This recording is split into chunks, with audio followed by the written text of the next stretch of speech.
Hi. Hello. Hello. Can you go away for a little bit? Okay. Right now, though? Yes, please.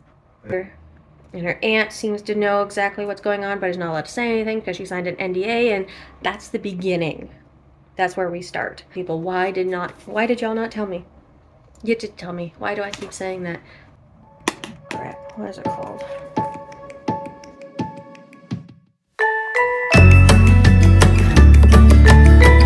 Hi, my name is Tabitha, and welcome to my channel, Weed Foxin.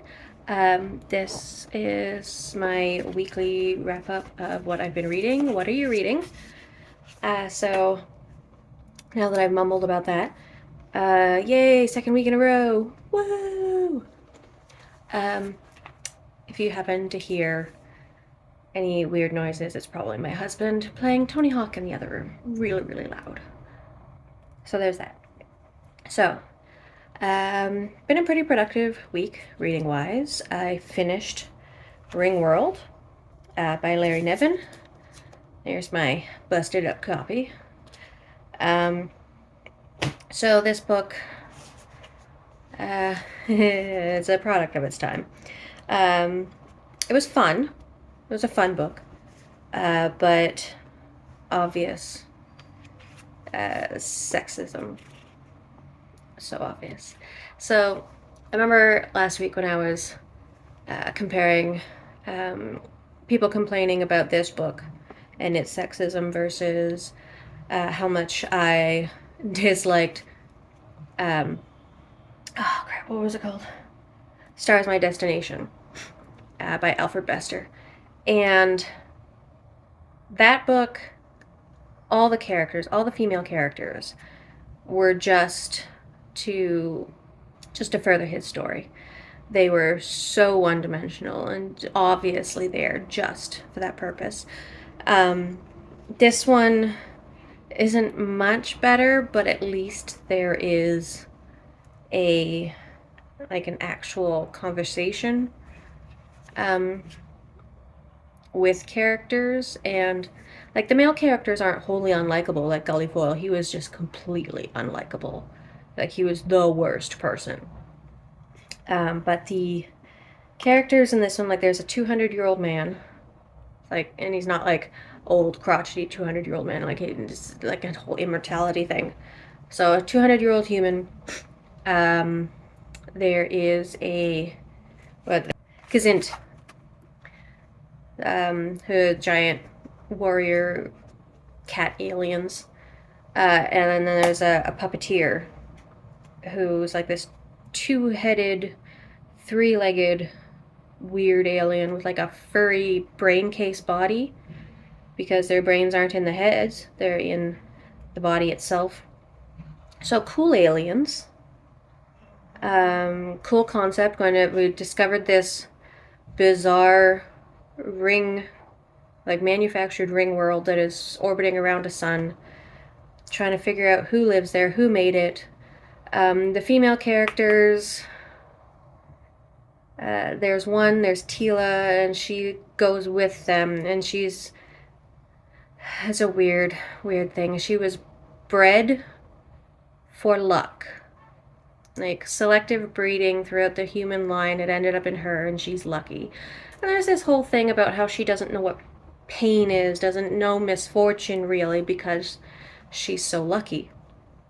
Um, it's kind of weak, but yeah, it's all right. And she does a little bit of growing, but not much. And then there's another female character who is on the ring world that they meet, and she's just there for sex, really. Not much to her. So, yeah, it was made by a 30-year-old man in the 70s. It is what it is. So, the technology is fun, the aliens are fun, but, product of its time. But otherwise, it was interesting. I might pick up the rest of the series eventually. There's even a whole series that Niven wrote about, like, the human Kzinti Wars. So that might be interesting. But, Ringworld was fun. Not the best, but fun. Second, I read The Gunslinger, Dark Tower Volume 1 by Stephen King. It's okay. Like, it was okay. I'm just gonna put it up here. It's easy. Not great. And I think it's like the shortest of the Dark Tower series, so there's that. And it's pretty much all just set up. Like, it's one giant prologue.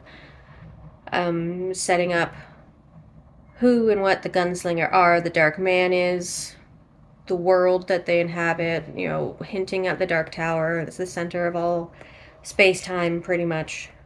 It's okay. It's okay.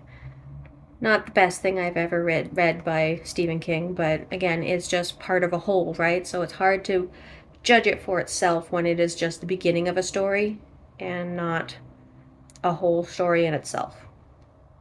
So it wasn't too wasn't too impressed by that, but I'll give it another one or two and see how it goes. Next, which I forgot to pull. There we go. Next would be, I absolutely love this book, Axiom's End by Lindsay Ellis. I loved this book so much. It's a story about a young girl. I believe that she is Latina American, but I think her father was from Argentina, I believe. So we're following Cora, and we're in the midst of the story right at the beginning, and I really like beginnings like that, where you find out that her family is being watched by the government, being watched by the media, because her father, who is not in the picture currently, has leaked information about aliens and the government knowing about aliens to the world. And it has started to get some legitimacy because of some stuff that has fallen to Earth. So there was Ampersand was the name of the first. And the first phenomena is what they call it, is its code name, and Obelisk is the second code name. And they fall in pretty much the same area, not too far apart temporally from each other. So she's being followed by CIA and ends up seeing the alien and not knowing what to do and scared. And she's 20, 21. She's scared for her family, her younger sister and brother, and her mother. And her aunt seems to know exactly what's going on, but is not allowed to say anything because she signed an NDA. And that's the beginning. That's where we start. And it's just a roller coaster ride right from there of going, you know, trying to escape a home invasion and then being attacked by the alien and governments and conspiracy, and it just keeps going. And there's this beautiful, we're going to spoil it a little bit, there's a little bit of a love story that happens, and it's beautiful, it's gorgeous how these two characters come together. I'm not going to say more than that, but I absolutely love this. And I have the second one, Truth is the Divine, on my shelf. And I don't know if this is supposed to be a duology or if it continues, but I really loved Axiom's End. So I highly recommend that book. It was really good, really quick. The next two are kind of along the same veins. So I read both She Who Became the Sun and Iron Widow back to back. So I'll start with the first one I read. I read She Who Became the Sun by Shelley Parker Chan. Okay, I loved this one. So I went from reading Axiom's End to reading The Gunslinger. So it was like a high to a low. And then I picked up this, and it was a high again. It was it's historical fiction with magical realism elements. I wouldn't really call it fantasy, because there's elements with ghosts and with the mandate of heaven fire that can be manifested in people as a physical manifestation. And so those are the magical realism elements, but otherwise it's just a historical fiction of the Ming Dynasty and the emperor as a female.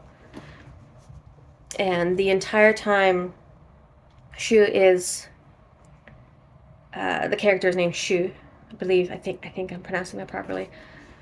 And they are born female, but then take their brother's place because the brother dies, and they believe that they can take their brother's place and take their fate, because otherwise the fate that they would have gotten as a female was absolutely nothing, and they don't want to be nothing. And I remember thinking, I was about a third of the way through this book, and it's just this book is just a narrative about an ultimate narrative of manifesting your own destiny. Because she just keeps, I will not be nothing. I will not be nothing. This is not how I am. This is not what is going to happen to me. And they just keep going and going, and they have a female body, but they are presenting to everyone. They're hiding as a male. They even get married. And there are people who know that, so as a trans character, there are people who know and people who accept, and then people who may not accept, so they get disappeared. It's just a wonderful story of perseverance and manifesting your desires into reality, and just the absolute desire to live that pushes this character constantly. Like, every decision is, they will not die. This is not how I go. I will not be nothing. And it was just so exciting. And I think it's a duology. The second one is coming out shortly this year, I believe. So good. So She Who Became the Sun, it was so good. And then I went from riding that high to reading Iron Widow by please, I need to learn to say this name properly. Shiran J. Zhao, I think. And this, I got the pretty little paperback with the foil and with the concepts of the mechs inside. Like this vermilion bird. Oh, it's so fun. This book, my God. But I should have read this sooner. It's so good. It's so good. It's so emotional. And the fact that there's yet another trans character, and then there's like a polyamorous relationship, and politics and war and mechs in this weird, again, it's hard to define what this is, because you think it's fantasy. Is it sci-fi? Is it like what is it? It's, I just put it in my undefined genre fiction shelf on Goodreads, because it's all the things and you can't really define it. It is a non-binary narrative. It's so good.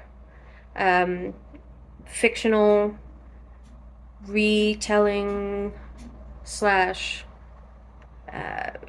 futuristic. So about the first and only female emperor of China. And I had previously read Empress, which is a historical fiction about Wu Zetian. I'm horrible with Asian pronunciations. Wu Zetian, I think. And I love that story. And then just reading a futuristic mech story about it is just really fun. So definitely going to be reading Heavenly Tyrant.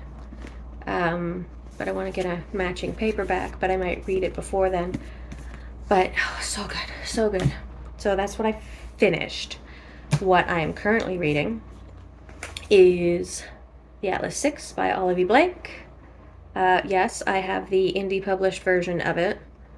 And since my attention and brain fog are really zapping my ability to just read the page by itself, I have been doing almost exclusively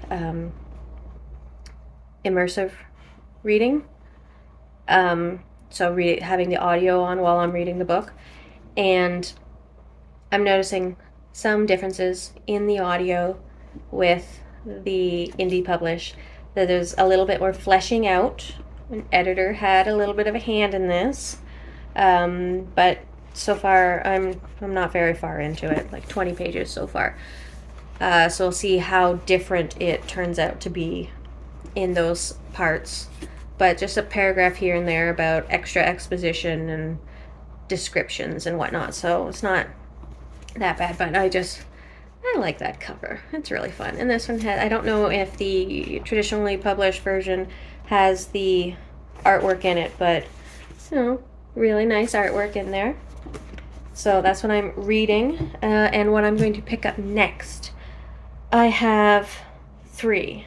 So I have one audiobook, purely audiobook, in my Libby app from the library. It is The Cabinet by Eun Soo Kim. And that one is about a very special filing cabinet that has all the files about these others who have special powers or have had extremely odd experiences. I can't remember what the description called them.